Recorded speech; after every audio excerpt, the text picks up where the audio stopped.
Agreed. I'll call the member for Werriwa. Thank you, Deputy Speaker. I rose to support this motion.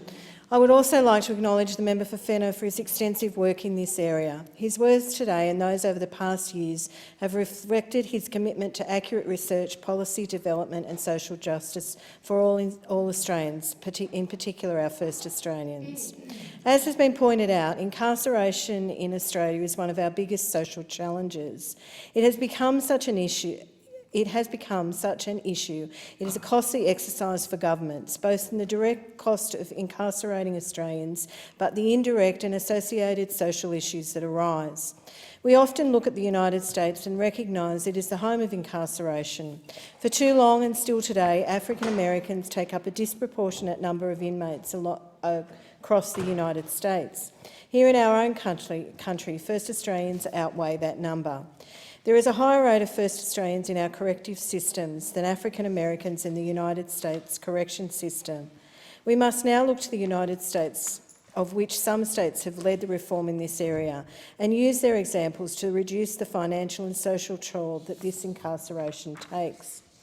These reforms are not partisan policies. In fact, only last year saw the First Step Act, which allowed the compassionate release of imprisoned Americans and credits given towards their total time of incarceration for good behaviour. The Act also allows for judges to ease mandatory minimum sentences and restricts practices like that of stacking multiple weapons offences from oversentencing offenders. These are not groundbreaking reforms. But the United States has had an issue with overcarceration and prison crowding for decades. Australia must now have a national conversation about both of these things. It must look inward and outlook.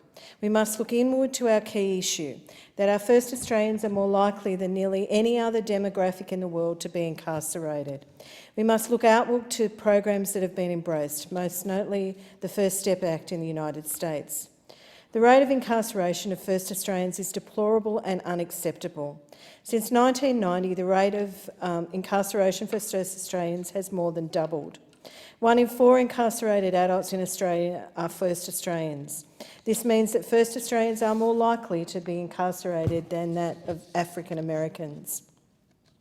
The research has found that since 1985, the share of women's prisoners has nearly doubled and the share of Indigenous prisoners has nearly tripled, and the average age of prisoners has increased by 7 years. What this research has done is provide us with the chance to analyse and identify solutions. What must be done now to appreciate the extensive work that the member for Fenner has done in this area and develop appropriate policies across all levels of government to stem the issues. Significant change in our prisoner population is at the extreme end of the scale. It's no accident. Punitive policies and laws are sending more of our most vulnerable and disadvantaged Australians to jail and for longer. While white settlement of our nation was against somewhat of a convict background, I doubt that little over 200 years on that Australians want us heading towards another spate of incarceration. This issue does not call for softer sentencing. It does not mean we should call for releasing prisoners earlier. It does not call for alleviated sentences based on gender, racial or cultural background of a person. As a member for Fenner has said, it calls for a national approach to our criminal justice system.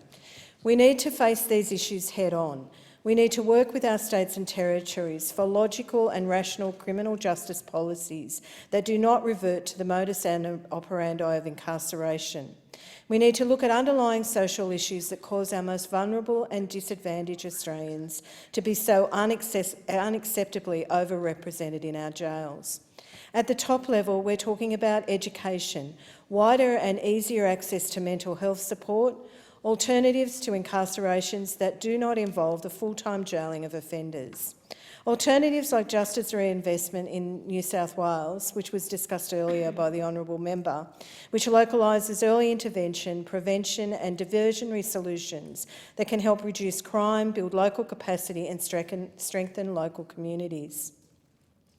I congratulate the member for Fenner again for his extensive work on this issue and bringing this motion to the attention of the House.